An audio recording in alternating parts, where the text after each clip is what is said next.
y'all still using Skype? I thought everyone's on Zoom. Yeah, we try to use the most outdated products as possible. We use Bing, Alta Vista. Yo, what's up? We're back. It's another episode of Binge Society, the podcast. Another episode where nothing is in moderation. And as always, I'm Winston Brewington. I am Danny Bronner. And I'm Emmy Alpha Lobby. And we got a fourth guest for May, because that's how we do it at the Society. This brother I met at an open mic at Halyards when once upon a time we were able to do open mics. This dude is the dopest, dumbest writer at The Daily Show. He's a funny dude. He's a writer. He's a comedian. And I'm glad to have him on as a part of the Society. Give it up for the very funny Randall Otis, everybody. Hey. What up, Negroes? What's up? What's up? And a wine enthusiast to boot. What are you swigging there, pal? Yeah, what is that? This is A to Z Oregon Pinot Noir. Oh, really? Fancy. You know what? Very classy. Yo, very that's classy. how you know we're connected. I mean, it's $12, but yeah. That's how you know we're connected. Guess what I'm drinking right now? What? Oregon A to Z Chardonnay. Really? I am. I swear. Taking the light skin I version. swear. Let's go Oregon. Yeah. Cheers, bro. Crazy. Cheers. I think we're gonna rip the fabric of space-time with that one. And I'm drinking regular ass coffee, everybody. I've got myself some water. Winston's got a bunch of TP in the background. He's stocking up on resources so he can become a warlord as soon as society fully collapses. So it's all very exciting. So yeah, we don't have our usual binge of the week. We're not talking nerdy news, nothing like that. We have our guest here, and we are very excited to talk about his career in comedy and get to the bottom of what makes him tick. But before we can do that, we need to go through a certain process first. You know what I'm saying? Danny's gonna vet you. We're gonna vet you, man. See, like a lot of podcasts and talk shows, they really pride themselves on making their guests feel comfortable. And we feel like in order to grow our show to the heights that we want to, we really need to look to our peers, see what they're doing, and where they zig, we need to zag. So in keeping in line with that, we're gonna do something that's perhaps gonna produce a little schwitz on your brow, like they said on my block back in the day. So my friend Winston here did not say that in Harlem. On your brow. It put some schwitz on your brow. It was actually in the Upper East Side, 70. It was actually 72nd Street on 2nd Avenue. So yeah, my friend here, Winston, he's gonna ask you some questions. We're gonna see if you're truly worthy of being a member of the Binge Society or Sociedad del Binge, if I may borrow another term. So let's he's going to ask you some questions about nerdy related things, and you will produce an answer of yay, nay, or maybe. Do you understand the terms? I got it. Yay, nay, maybe. All right. Here we go. Very intense here. All right. Question number 1. Are you into Game of Thrones? Maybe. Okay. Not so much as a Game of Thrones. I liked it in the beginning part, but kind of like other people, as it went on, I just kind of lost steam, lost interest. Okay, that's fine. That's fair. But initially, you did have a throner boner. I was into it. I liked it. Sword and shield shit. I'm like a Skyrim dude, so I fuck with it. Okay, all right. Hey, okay. All right, you're well on your way, sir. Well on your way. All right. Segue, Danny. Hit him with the segue. He said Skyrim. You know what that means. Question number 2. Are you into Star Trek? Oh, nay. 100% nay. 100% nay. Is it the jumpsuits? It's like Congress in space. They try to trick you. I'm like, I don't give a fuck about politics, dude. I don't go to space for politics. It's so fucking a waste of time for me.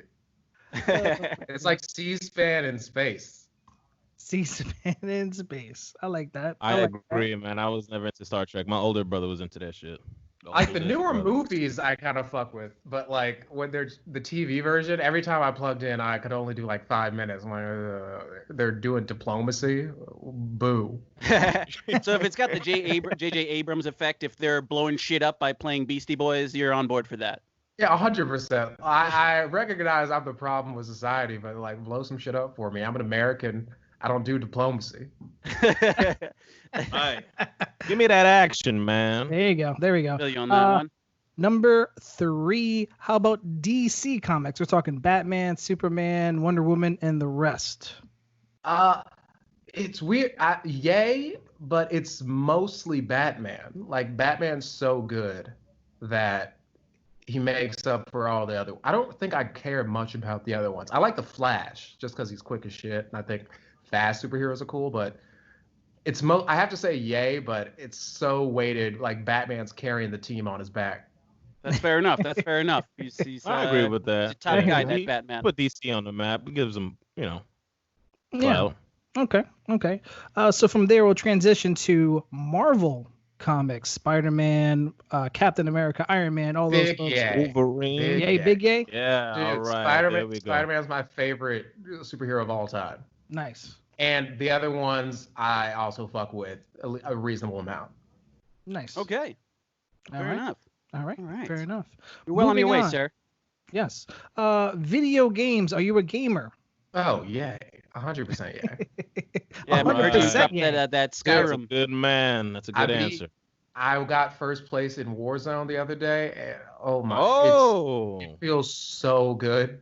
It feels better than a lot of drugs. Getting first place in Warzone, goddamn.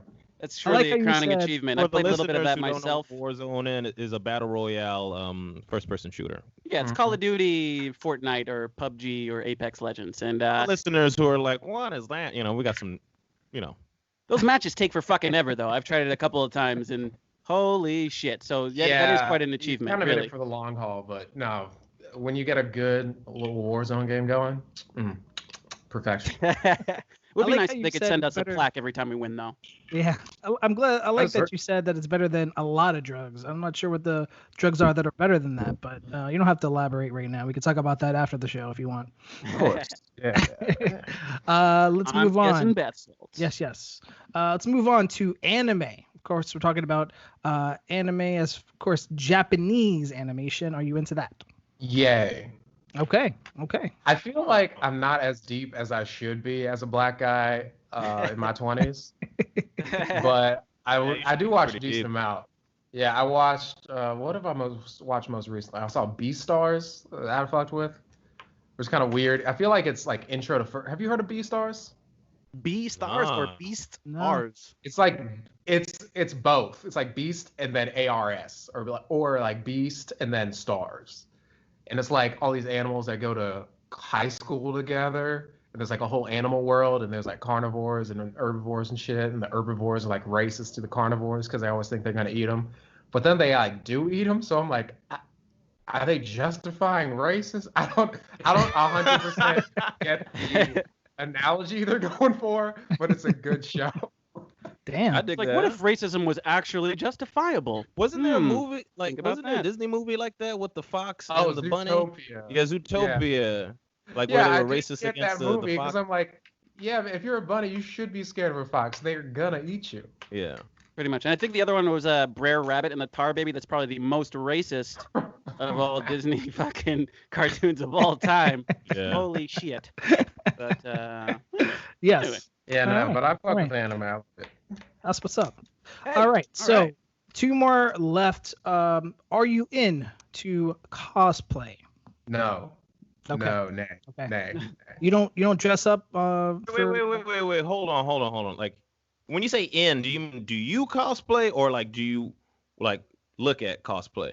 Like Either I'm or. into cosplay. I don't dress up, but I'll watch. Emmy is trying to somebody dress up. softly introduce us to his cosplay kinks and his favorite channels on Pornhub. But you're in a safe space, Yemi. Just come out with it. Yeah, Anyway. just come out. No, I'm just saying like you can be into cosplay 2 different ways. Which way are you into it, Randall? I'm said not. nay. I said nay. Oh, neither Gotta way. force Either your way. opinions Neither on me. watching or all right. Okay. No cosplay for Randall. And our final one is just general animation. Of course, we're talking about our Rick and Morty's of the world and animation like that. Are you into that? Oh, big yay. Big Okay. yay. Okay. That's I just finished watching What are you Solar watching Opposites. right now? I just Oh, finished yeah. Solar Opposites, Rick and Morty spin-off show. Yes. Oh, yeah. What What do you think? Oh, I liked it a lot. Not as much as Rick and Morty, but there's like a few episodes in there which was just like probably the best animated comedy episodes of TV I've seen this year. So highly Nice, yeah. highly rated.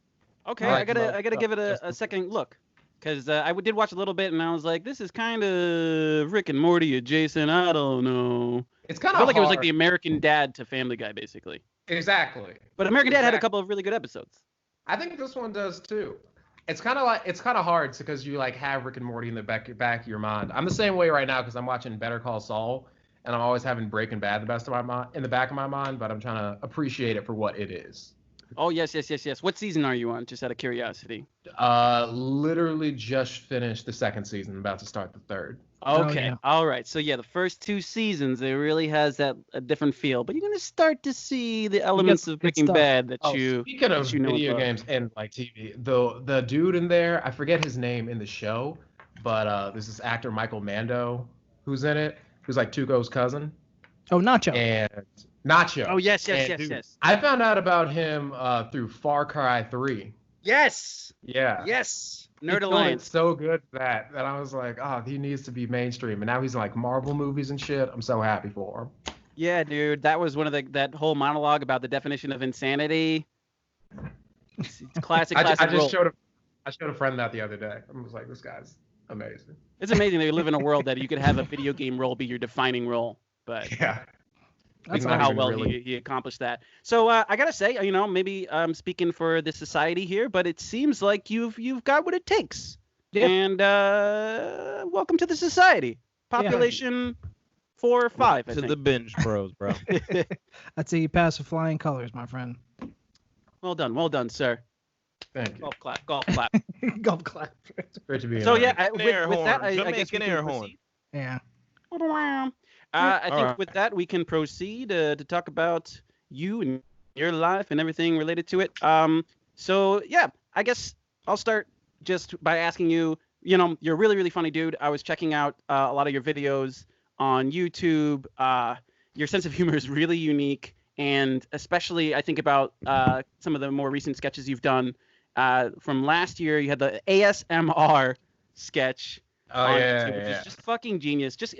Before I explain and ask you the question that I really want to get to, just if you could explain to our listeners what ASMR is and what you did for that sketch. Oh, okay. ASMR, it's like people will talk very quietly and like whisper, or it's a huge genre where it basically is like to try to activate this response where it kind of tingles your brain through auditory cues. So sometimes people will do like, oh, I'm giving you a haircut, or they'll just like talk soft in general. And it's just kind of it's meant to relax you. I think it also might be a little sexual, but it's like soft speaking or soft sounds in your ear. I feel like it's really sexual. I've seen like my barber. I haven't heard of this shit until like a couple of weeks ago or a couple of months ago, back when I could get haircuts. But he put me onto it, and people like literally they just have people like eating crab legs in a microphone. And Yeah. Oh no. they get like these Oh, channels yes. have like 8 million subscribers, like more subscribers than the Daily Show It's has for its massive. channel. People literally like, I can't wait for Taco Tuesday when Charlene's gonna fucking. We're going soft shell tomorrow. Maybe Can't it wait for that relieves shit. endorphins for certain people that like the sound of whatever that is, eating crab legs or like whispering, and maybe it's some type of mind business thing going on. But I don't know. I don't want to hear somebody eat their lunch. You know what I Who mean? the Like fuck that's In any case, you did a very unique idea for a what you sketch. doing? I'm which- drinking soup. It's like, oh Yeah. man, gross. It sounds like you're doing something else. Can you stop? Can you stop, please? I like the more percussive. I like the taps.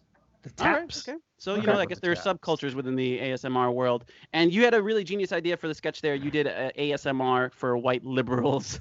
And Oh, one of yeah, the yeah. great moments are you rubbing your hair on the microphone. That shit had me Absolutely dying, genius. man. And a really unique brand of comedy that you're doing to set yourself apart. So I just want to ask, just in general, very, very simple, your comedic influences, whether that's like directly like other comedians, other comedic acts, or just things that were part of your upbringing that helped form that unique brand of comedy that you're offering.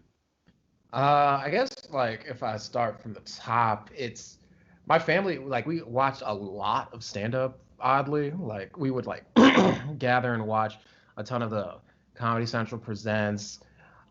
clips. We would watch Chappelle's show together, which is weird because I was like 10 or 11 or something. But my parents would literally call me down. They're like, we need to watch this. This is important. You're doing it right. You're being raised right, man.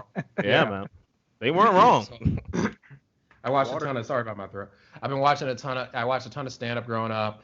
I was super online, so I feel like a lot of my humor just comes from like being poisoned from the internet from a super young age. Like I would just go on like every chat room, every forum, get like really into meme culture real early, all that shit. Surprisingly, I got onto Twitter really late, but I moved on to that when I was like 23, 4 maybe. But yeah, I just would watch a ton of stand-up, sketch comedy, Chappelle Show, Mr. Show, all that shit growing up. Oh, okay. All right. So like, yeah, Mr. Show really sort of offbeat. Yeah. Off the beaten track sketch show. So I can definitely see some of that influence in your work. Yeah, a little Donald Glover. I kind of just like I would just browse the internet for hours and hours, and I feel like half of my influence is from just conventional stand-up. The rest is just from being an internet fiends. All right, internet warping your mind into a genius. I like it. What's interesting? I met Randall at Haley's mic on Friday. Friday nights I used to do on Friday. I remember you had a set and you destroyed. You know, open mics for people that don't know, like they're pretty shitty, but the Friday ones at Haley's are pretty cool because the comics are usually supportive and they have a dope show called Bitches Brew. After the mic, and I saw Randall there, and he destroyed. I was like, oh, this guy's good. And you have a bit where you talk about being a dancer. So I just wanted to segue into how did you pivot from like your dance background into comedy, and why did you pivot? Oh, I got very sick. No pun intended. That's honestly the main reason. Like when I first moved to New York, or before I got into comedy, I was planning on trying to pursue dance professionally because I like did it in high school, did it all throughout college. I would come to New York in the summer, taking dance classes at a ton of different studios and stuff. But then I got this really intense bout of mono, and it affected me so bad that it messed up some of the nerves in my brain that led to my eye. And so it kind of like throws off my balance. So I couldn't dance professionally anymore because I was like, my brain and my vision was messed up. And so I just like, it was just completely out of the table, just like flew away. And this was like maybe a year before I graduated. So it kind of fucked with my plans pretty heavy. Damn. I didn't know that. Mono. I didn't know mono could do that, man. Me neither. Apparently it's extremely rare and really weird. Oh man, well, I guess it set you on a path that isn't so bad. I think you made it work out. And now that Yemi's saying that, I remember that bit. I was there for that I mic. told you, dude. I said that's you met right. this man. I remember. It's all coming together. I definitely died that night. Anyway, so we asked you about your comedy influences, but we're people. We've got to ask you, how the hell are you doing, man? How are you making out during this quarantine? How have you been keeping yourself sane? I'm chilling, honestly. Like, it's annoying and it's boring as shit, but I think because the Daily Show's still on, so I have a job for like the week, kind of just like gives me something to occupy my time, so it's not that bad. I go on jogs. I've just been playing a shit ton of video games, going on jogs, watching a lot of TV, and I've been getting back in guitar. Those are the main things that have been keeping me sane. Mostly the guitar, actually. Hey, all right. You get a little shred. You got some. And growing that awesome dope action? as fuck mustache too, bro. I hope you keep it post quarantine, man. Dude, I'm totally. I started this mustache ironically, but I really like it now. No, dude, this shit is fire, bro. It tickles my lips, so I think it's a bit too long, but I don't give a fuck. I'm trying to be like a Red Dead Redemption character. It's coming off your horse, like, where you been? Quarantine. Boy. Where you going, boy? I wanted to ask, so since you've been working while you've been at home, what are some of the differences? Obviously you're working with some of your writing room companions from, I assume like Zoom or some video platform. But how has that changed sort of the way that you create and the way that you write? Is there any difference to that? It's actually not radically different because the way the show works, like we'll have meetings in the beginning of the day where we'll be this is back when we were at the studio, where we'll like watch clips as a room with like the field producers, the writers, the head writers. Trevor's there, like just everybody. And then from there, they like choose the angles and the stories and the clips they want to use for the day. And then from there, we'll have these things called gangs, which is basically like they'll have the clip, and sometimes they'll have like a premise they might want to go with or an angle that they want to go with off the clip. And then we just kind of like fill in punchlines and jokes from there. So it hasn't changed that radically because you can do a lot of that remotely, and we were doing that like at our desk. They would just send it out from the main room to us in the writer's room. So a lot of it's actually kind of stayed the same. The biggest thing is that you just can't give your input on potential angles when you watch the clips together, because we don't do that anymore. It's just the head writers and Trevor. Yeah. Oh, I see. That's very interesting. Yeah, I was curious to know how that happened. So that's interesting to know how the sausage is made. Yeah, I had one more question, sort of. Well, it's more of a comment, I guess, because I've been watching the Daily Show more in quarantine, just because like it's kind of open my my eyes to everything that's going on in the world and politics or whatever. And I saw that they expanded it, to another 15 minutes. So he's got more guests on there. He's got a lot of political guests on there. And in some ways, I've enjoyed it more with him in quarantine than I have when he was on stage. I don't know why that is, but there's something that seemed real personal, just about the way that he talks to his guests and everything, and the way and the jokes and everything. I don't know. Even though there's no audience there to laugh, it just seems really. I don't know. It feels very comforting to someone who's at home, who's just like, just trying to get through the quarantine and shit. I don't know if you felt a certain way about that. Like if you watch, I don't know, do you watch it? I watch it. Yeah, I try to.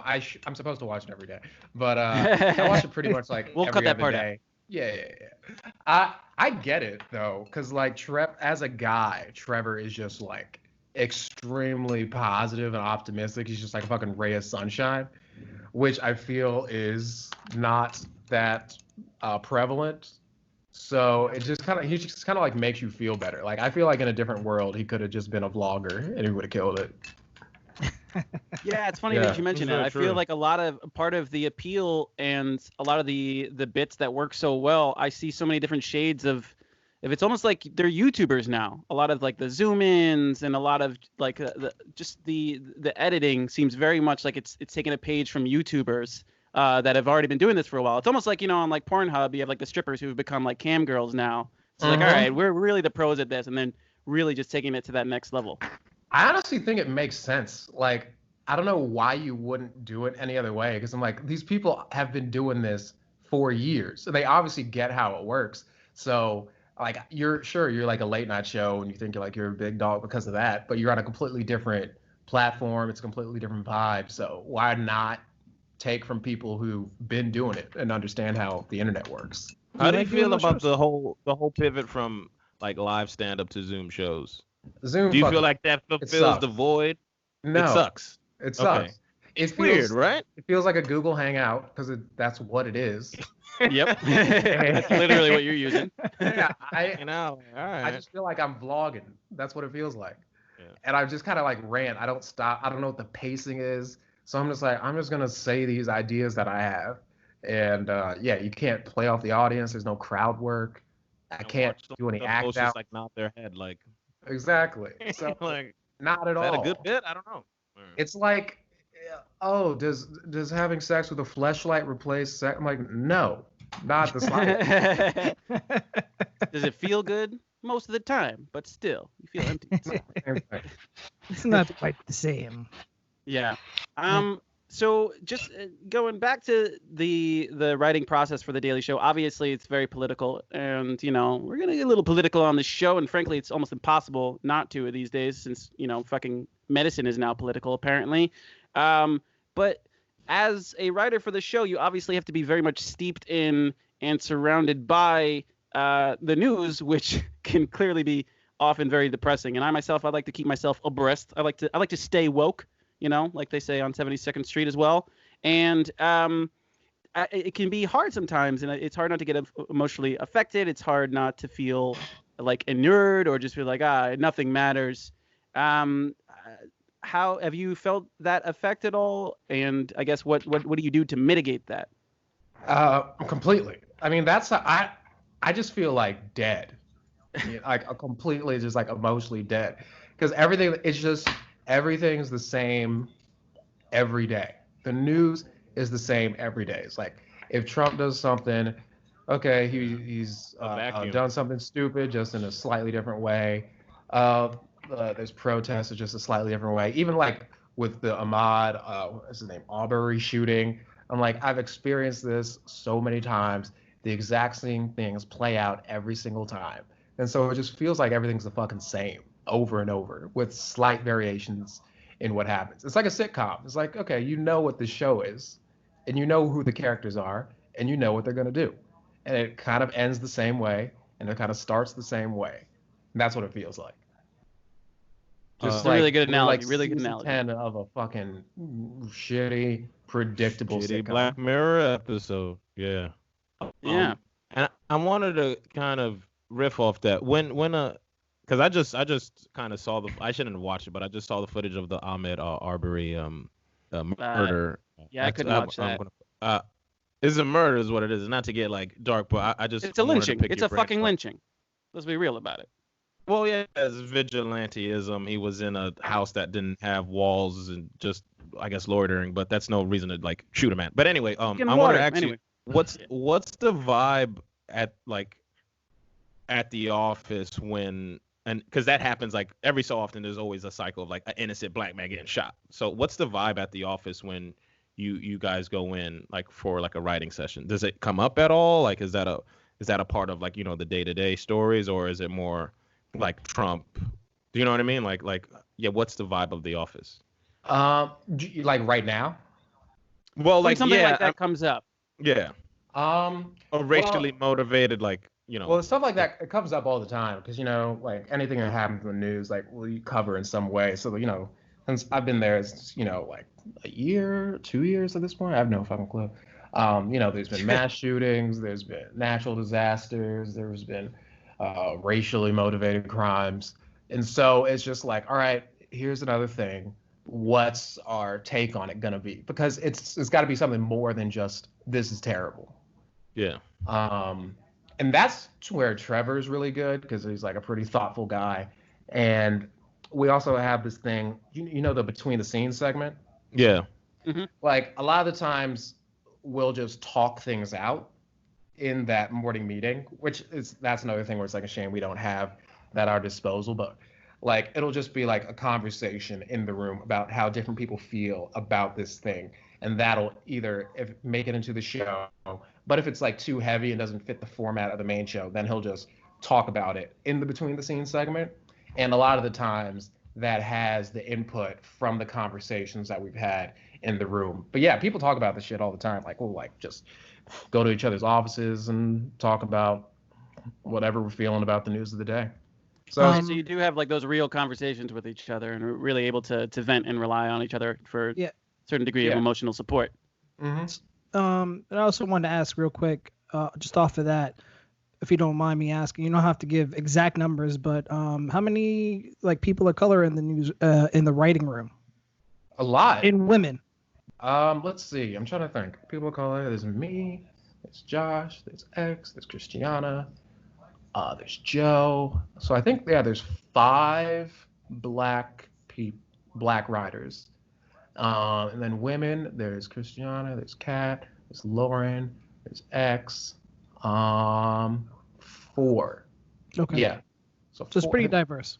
Yeah, pretty much. I think there's like 14 writers in total. So yeah, it's written for much more diverse than I expected. But I guess that's what happens when you get an African that's running the company.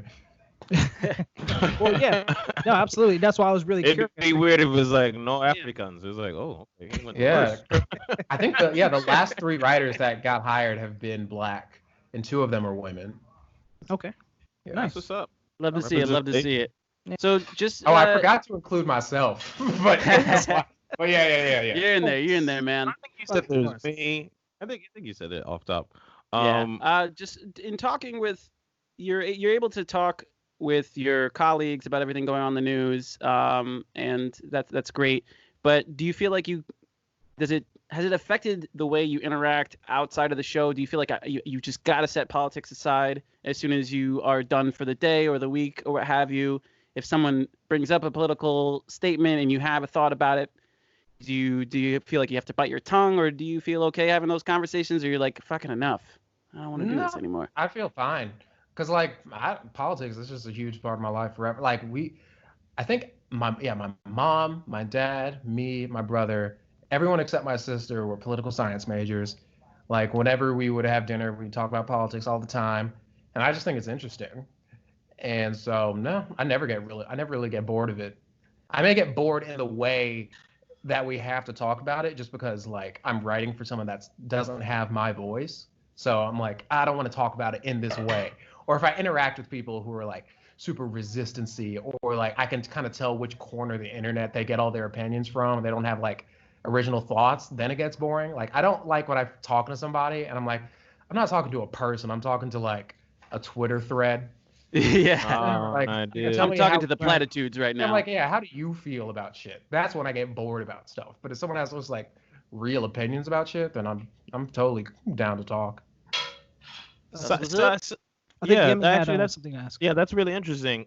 When you do meet someone who's not like a liberal and is on, more of the conservative side, like Trump supporter, and you meet them in real life, which I'm sure, I mean, you do show, so I'm sure you get those weird people like, hey man, let me talk to you about something, brother. How do you handle that when someone has like the complete opposite political ideology as you?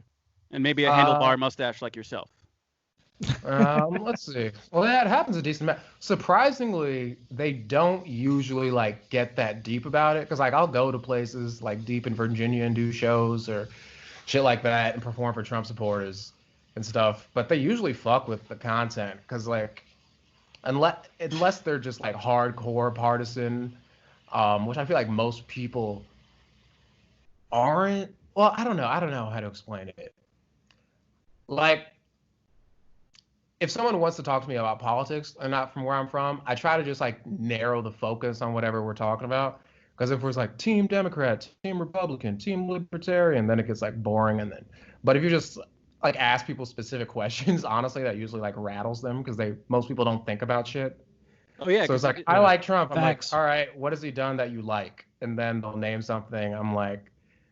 They'll name like the wall. I'm like, all right, are you happy about the current situation? Like, are you happy that this hasn't happened yet, or this hasn't happened yet, or like Mexico hasn't paid for it, or it doesn't seem like it's being constructed, blah blah blah. And they're like, no. Then I'm like, all right, so wait, why do you like it if none of the things that you wanted have happened? And they're like, I don't know. I'm like, all right, well, it seems like you don't really care about this. Seems like you want to be part of a Right. tribe. This Yeah, thing it's that funny, you like, you don't give a shit about. Yeah, Yeah, if it's you like- poll a lot of conservatives or people that consider them conservatives, you poll them on like specific policies, like, if you're asking them questions about healthcare or certain policies, they'll tend to, by and large, vote for liberal policies. But it's just like, they're rooting for a team, and we've definitely got people on our side that root for a team. Looking at you, Bernie supporters. I love me some Bernie, but there's a little bit of nuance here, people. So. Yeah, I don't know. I don't even know what I'm saying. Yeah, I feel got like, lost. if you just get like specific about shit, Yeah. that's usually can kind of get past the barrier between you and someone else. Yeah. So Yeah. what do you think? Are you hopeful for the next election? You think we're gonna oust Trump? And do you hope that he does get ousted? Because there's gonna be a comedic void should he leave. Oh no, I completely disagree. I think if Trump gets ousted, comedy will be much better, because then you need a better take than Trump's bad. I'm like, all right, Yeah. nigga. Yeah. That's so boring. I hate Yeah. it. Shit is Hate hacked, it. man. I'm sorry. Yeah. Like, Obama bombed weddings that were the wrong wedding, right? Like, there was stuff bad before Trump got in office, right? That's so if Trump gets out, I think that'll be much better for comedy. And then we'll have Uncle Joe. Fucking Yeah, that's right. Rubbing Zombie people's show, elbows man. and shoulders and hair and smelling people's hair and shit. smelling people, honestly, grabbing Biden's a lot funnier than Trump. It just I terms think of- so too, man. Because he Like, just fucks up in the dumbest ways, calling people Yeah. fat. Yeah, just completely forgetting what he's saying. Old I- folksy I- Joe. And I think it'll also be really fun to watch the Republicans squirm. You know, it's always funny to watch them like, oh, we can't spend now. I was like, what about those trillions of dollars you were spending before? It's always great to watch them react to things and cry their crocodile tears. What do you feel about? Have you been? Well, I'm sure you have been, but what do you feel about all these people who were against prematurely uplifting the lockdown in states like Michigan and Wisconsin and shit like that, where people are on the steps of City Hall and they're like, oh, we want to go back to work and like trying to get my hair cut, trying to get my hair dyed. I mean, on a certain level, you have to like understand it, because we're like in the second Great Depression, and like people aren't getting paid, and they get like what, $1,200 from the government, and that's like not enough to live on for most people. So I'm still spending that money. I'm frugal, baby. You saving it? You got your check? Nah, it's spent. It's probably spent on this mic and that light. Small budget on honey buns. Stimulus money going to buying podcast equipment. Yeah. There you go. I'll chop cheeses and beef patties and cheeses. That's where my money. Gave you niggas money. That's what I think of. You know what it reminds me of? It reminds me of that.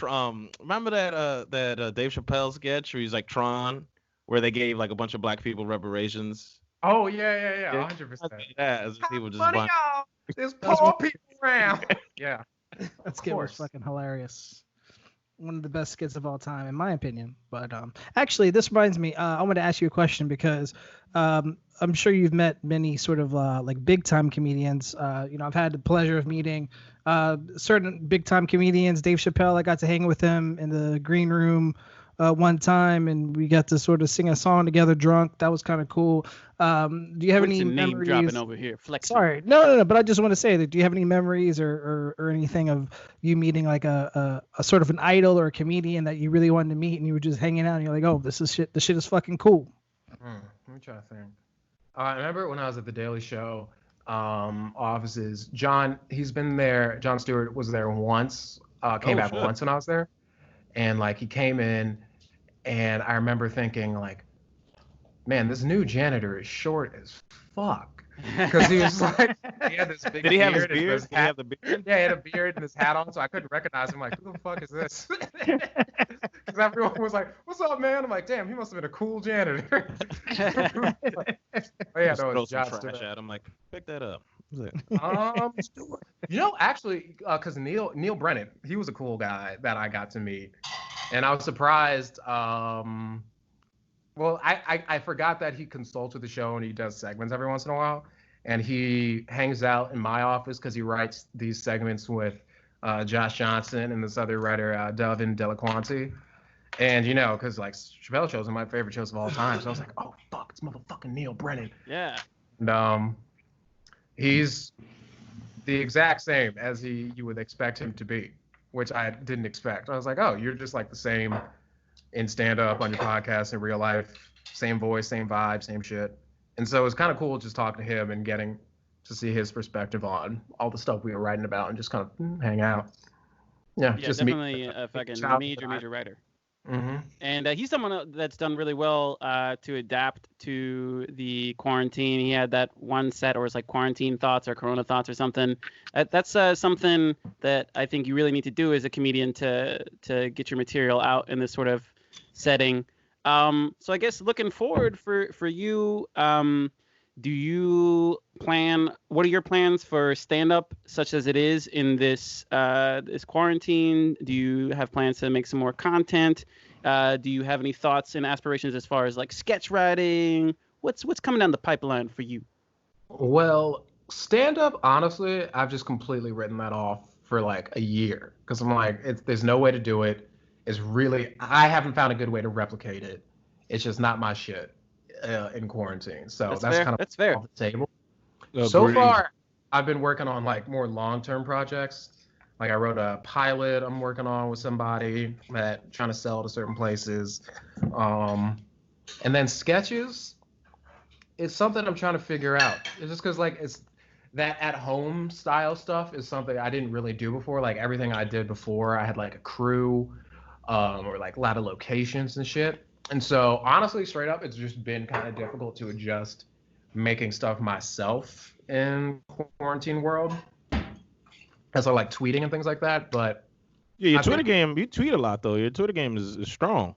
Thanks, man. I took like a couple weeks off because like nothing was hitting because I just like I have no new thoughts. But I'm back. I'm fucking back, nigga. Back, nigga. Yeah, that's one of the things. you thought I left? It's hard Watch to have this those creative space. thoughts. Back on the map. Honestly, I'm just trying to figure it out.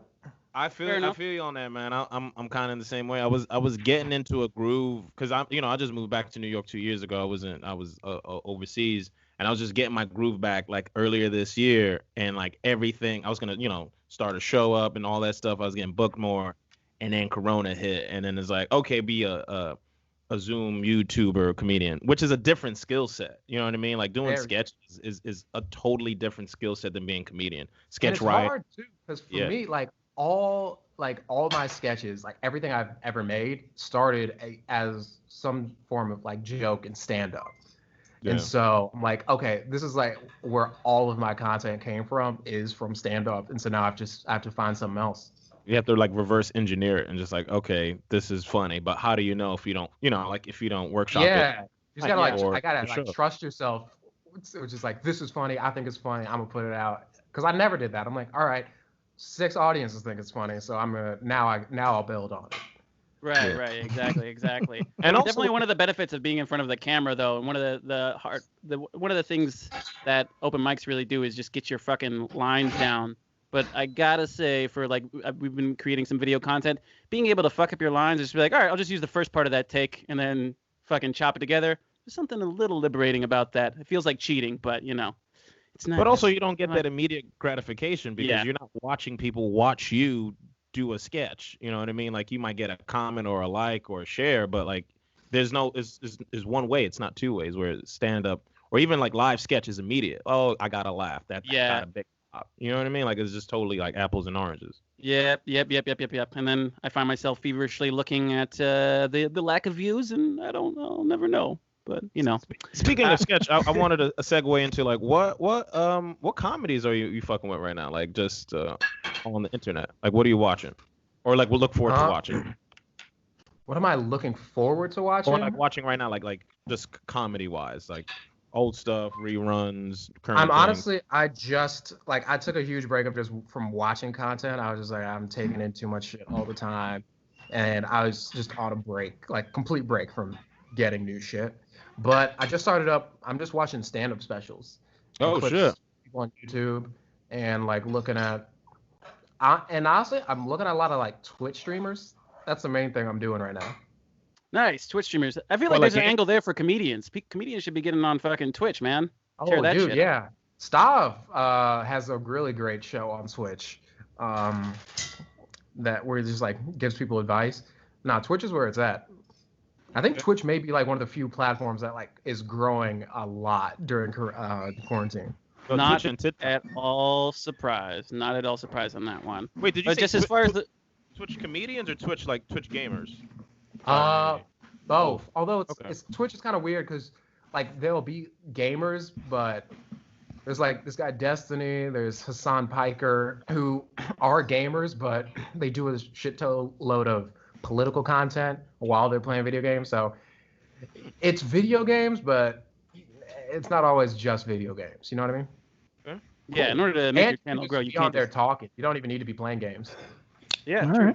People do a lot of shit. People like play board games now. There was like the time when they had like Bob Ross videos and shit. Twitch is there's some weird shit. I've seen like women go on there. There's like literally I saw a video of like a woman with like a fucking wheat Yeah. rice cake with peanut butter, just like Women be switching now too. Did you know women can get on That's the not the platform? point. They- That's not what. Hey now. They let women on the internet. Hey now. That's not what I was saying. Shit. Look. My point is like you just see like a girl on there. She's like eating a rice cake, and like that's her channel, and there's just a bunch of thirsty dudes like we like this. Oh, But that's get your money, man. mukbangs and shit. Yeah. So just as far as Great. the sketch writing, just keep a brother in mind if you need someone who's light-skinned and not quite as talented and not quite as good-looking as Jabuki Young White. I am your guy. Yeah, Just let that rattle around in the old noodle. But as far as like the sketch writing skills, is that something you set out to cultivate sort of thoughtfully? Did you take an active process like I'm gonna learn how to write sketch, or did you just start making shit? I took a pretty active look at, like, I took some classes at UCB to Okay. learn sketch writing, or just to like get better, because I was already making some, because since I started in New York, I started doing stand up here. It's kind of hard because, like, even when you start to get better, people don't really see you as better. They see you still as that person who sucked when they were starting out. Yeah. So I was like not getting booked on anything. So I'm like, dude, I need to figure something out. I need to get clout some way. So I'm like, maybe I'll just go to the internet. And so that's why I started making sketches. I'm like, all right, I'll get a little heat on the internet, and that'll make people book me, and then I can get better at stand up. Wait, Okay. did they book you after you got that heat, or was it still 100%. 100%. It completely Okay. worked. Yeah. And now I'm like, I should have just kept doing internet shit. Why the fuck did I get good at stand up? I can't do it anymore. It's interesting because I've been thinking about this recently, and if you look at a lot of the internet comedians who do well with social media and whatever, Oh, they get picked up right away. And this happens in all forms of I'm talking Music, about actors, art, music. fashion. It doesn't matter. Internet is the wild, wild west now. You have so many pop there, followers, you don't really people- need. Yeah, people will pay attention to you if you got this many followers. They pay attention to you. Otherwise, they kind of treat you like, oh, we don't really know. People don't know you. But that kind of makes me want to transition to what inspires you. So when you write a sketch, or you're writing a stand-up, or you're writing a joke for the show, or whatever it is, like what is there something that gets you in a headspace, or does shit just kind of come to you, just like as you're living life? Mostly just from like conversation. Like I'll just like that's a lot of the reasons I go to open mics. Like it's sure to like test shit out, but it's just to like hang out with people and just like talk as much as possible, because that's where most of my ideas come from. It's just like someone's got a dumb opinion, someone's got a great opinion, someone's got an interesting take on something, and we'll just like chat it out. Yeah, it's mostly just from like interacting with people is where I get most of my ideas, or like seeing something on Twitter that sparks an idea in me or like pisses me off. So yeah, most of it's just from like living my life, interacting, which is another reason why quarantine's been hard, because I'm like, I don't interact with anybody. Yeah. Yeah. Unless you're Zooming and Google Hangout, or you're on Skype with your favorite podcast bros. Yeah, man. So as far as the inspiration is concerned, do you watch other comedians? Like some people, they try to stay away from it. Do you feel like you get bit ideas? Not like you're stealing bits, but sometimes, I might see a comedian and be like, oh, that makes me think of this thing that's adjacent to this, or a different angle on the same topic. Do you get ideas that way? 100%, 100%. Because like a lot of my like theories on like how to make comedy come from music, because that's what I started doing. Like that was the first like artistic thing I started doing, and like I think I would I read Slash's autobiography and how he approached music. And Hey, his all thing is right, just, another like, person of the mixed race persuasion. dude, I was so happy when I found out he was black. I was like, this is great. Yeah, it gave me license to like it. Yeah, I got black guitar heroes. But it's like I'm not a great mimic, so if I try to imitate somebody, the imitation will be so bad, at least in terms of translation, that it'll end up being something very different. So I'm like, okay, like this person has this type of approach to jokes, or this type of approach to thoughts. So I'll try to do that myself, and then it ends up being like so different because again, I'm not good at copying people, that it just becomes my thing. And so yeah, it's just like trying to emulate your heroes, emulate people you respect, and then if you do that with enough people, and it just becomes your own thing. It's like Dave Chappelle. Like, you listen to his influences of like Tony Woods, or he says like Bugs Bunny. Like you can see glimpses of what they do, whether it's like the way they speak, or like the way they execute jokes, the way they even like move. But it's the combination of influences in him becomes something different. So yeah, I try to like watch as many people as possible. Like I always try to stick around a decent amount at shows if I can, if I don't have to jet somewhere else or like stay to an open mic. It's just I'm like, all right, just what are people doing? Okay. Nice. Okay. Amen to that. I feel you on that. Speaking of shows, well said. Speaking of shows, what's the weirdest show you've ever done? I want to hear. The weirdest show I've ever The done. weirdest show you've ever done in New York City specifically, like the weirdest gig or mic you've ever done. There's a couple shows where like this one girl, she would like open her asshole to the crowd and stuff, like just like Oh, okay. Classic face. spread the cheeks to the crowd. That was kind of weird. Wait, was this like the host of the show, or was just an act? No, it was somebody else on the show, and it killed. How long you been dating? All right. We Some real- trying to think of like other Deborah, weird... no. This is pants on. Oh no, Kind of like pants on, kind of like Ace Ventura, Pet Detective. Yes. 100%. Except no Okay. talking, just hold. Was that like the weirdest thing you've ever like seen, like That at may a be show? the weirdest things I've ever seen in stand-up. I feel like I don't do that many shows that are weird, but I go to a lot of them. Yeah. Like there's this group Simpletown, which is like this sketch comedy group, and they do some just like absolutely wild shit. They have the show where they're like spraying milk all over the walls and like just rolling around on the floor and stuff, and then murder. It's so funny. So I try to like see like a decent amount of like experimental weird shit. Yeah. Cool. Nice. That's what's up. Well, next Big waste of question. premises. What's the first thing you're gonna do like once they lift the restrictions and quarantine? What's the first thing you want to like? You're like, I gotta do this once like things get kind of back to normal. I'm just gonna lay in the grass. That's it. I'm just gonna lay in the grass, just look up at the sky, listen to a podcast. Which podcast? Which podcast? Well, you can do that now, right? Yeah. I don't. Yeah, I'm just gonna like fucking hang out with my friends in a big public space, hopefully on a rooftop. That's what I just want to go to a rooftop. Yeah. I do love Sun.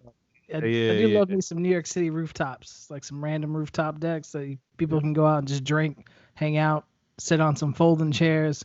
I miss those days. Yeah. I want to ask you sort of a random question, just because we're heading towards the end.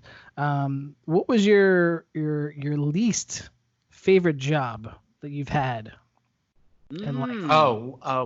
Postmates. Postmates. Oh, you work for Postmates? Postmates. Yeah, I was a delivery guy for Postmates. That shit sucks. Were you had the bike or were you driving? No, I was walking. Oh, And like damn. people don't know that there's walkers, and so they assume you're just late, and so they don't tip you as much. And some people just don't tip you for no reason, and it's sweaty as fuck, and like your battery will run out sometimes, so then you just can't make money. So you have to go back to your place, then you gotta buy a portable charger, and it's just like it's not that much money at all. It sucked. I hated that shit. And like I remember multiple times I delivered food to people that I'd went to school with, and so they're like working in law offices and they're like feeling it in advertising, and I'm just like delivering them their food. And I'm like, I feel like shit. Well, would they Damn. act surprised? They'd be like, Randall? Yeah. Sometimes they wouldn't even recognize me, and that I'm like, I don't know if that hurts more. That's or less. worse. It's like, do I know you? Shit. Like, yeah. And he didn't tip Son, me. Fuck. Senior? Yeah. No, that's not ringing a bell. Yeah, no, Postmates. That was a shitty job. Damn, fuck Oh, that yeah. shit. Old. Is that still a thing? Do people still Postmates? Is that Oh, like? yeah. Oh yeah.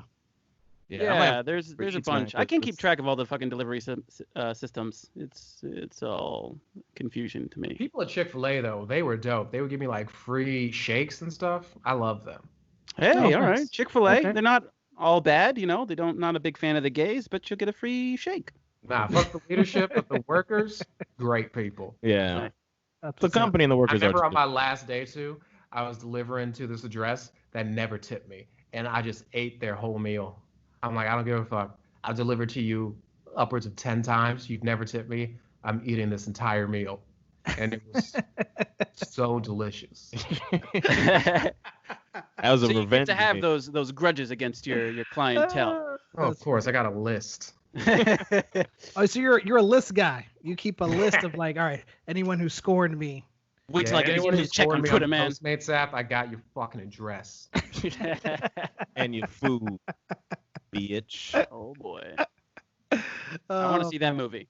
That's fun. Just one thing that we like to ask a lot of the people we have on the show, we ask about success and what that looks like to you and how that has evolved for you over the years. And, for some people, like, a lot of people starting out, it's just like, I need to go to a mic once a week. That is success. What has that process been like for you? What is success? Damn, this is hard hitting, man. Told you, we're going to get some schwitz on the brow. What does success look like for me? I mean, in the Vegas terms, how do you define? In the Vegas terms, is being able to do what I want to do when I want to do it. That's in the Vegas sense, like what success is. Like, if I want to do a show, if I want to write something, I can get it made. If I want to do stand-up somewhere, I can do it. And I feel like with that is implied that you have the skills and like the talent to do it. Like, I'm not a huge meritocracy guy, but I just want to be.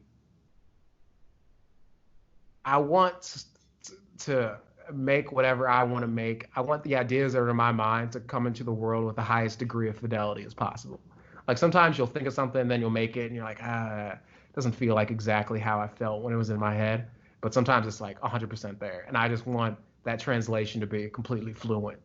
So I want to do whatever I want to do when I want to do it. And I want the ideas that are in my head to be like translated perfectly to real life. And I want that. I like that. That's dope. $1 million. And maybe a private island. You could have Randall's Island, the second Maybe one. like 10 million. There you go. Out for a dream even. Yeah. I'll buy Randall's Island. I'll kick all those niggas off. Stop playing golf, man. Golf ball will be for me. It'll be a personal concert. Creative independence, man. That's I 150,000% agree with that idea of success. Being able to do what like Kanye West said, I just do dope shit and like be able to live off that and feed the fam. Word. There you go. Yeah, we got 5 minutes. What? What? I thought you were saying something. That's hard to tell. No, I'm saying you gotta wrap it up. Yep. Yeah. Classic Skype awkwardness, signature moves there. So yeah, I think with that poignant remark, Randall Otis, it has been an absolute pleasure and a delight. Thanks for coming on the show. Thanks for letting us vet you. And we hope you remain a member of our Sociedad. Thanks, man. Please come back on again. Yeah, what are you working on? Like, what do you want people to plug? Is your plug time, bro? Plug a clock. Check out my Twitter, my Instagram, Randall Otis TV, and watch The Daily Show. And if I sell this TV show, please watch it. Oh, that's what's up, man. I can't Okay.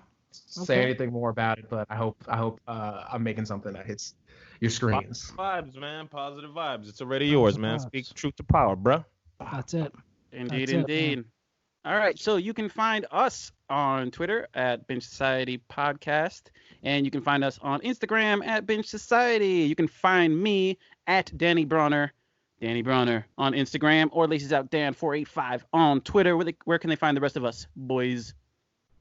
Oh, well, you can find me, Winston Burrington, on Instagram at Radio Win, and of course I'm on Twitter as well, but just hit me on Instagram because I'm on there way more. So. Yummy. Yes, sir. You can find me at Yummy Comedy everywhere, man. You know what time it is. That's it. All right. Yeah, man. Yo, thank you, man. Randall, for I know we tried in the past to get you on, but I appreciate you coming on and binging with the bruz. Of course. Keep that I'll stash always come on when I got quarantine. nothing else going on. Uh-oh. Oh, shit. He's taking the shirt off button right down now. Okay. I'm getting. This is the real me. Yeah. Letting your hair down. You're trying to get that swollen range of quarantine, man. That's right, man.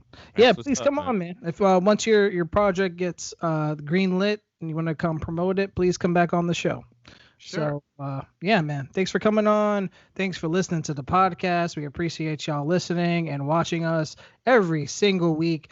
And we, of course, will have more content for you next week. And of course, there's a new YouTube video on Instagram that Danny did about PS5. You want to talk a little bit about that real quick, Danny? Yeah, I did a little reaction to the PS5 tech demo that came out. It is fun and funny, and I did it. Please give me validation, because I can't get it anywhere else. It slaps hard, man. It's funny, man. It's funny. Go check him out. PS5 reveal versus the Xbox reveal, which was trash, in a box. Yeah.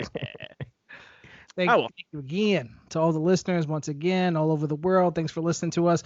We will see y'all next week, and you'll be hearing us next week. So till then, be safe, peace out, and stay home. Shout out Sweden listeners. Shout outs, baby. Shout outs. Shout out to 72nd Street. All right, guys. Peace. Bye-bye.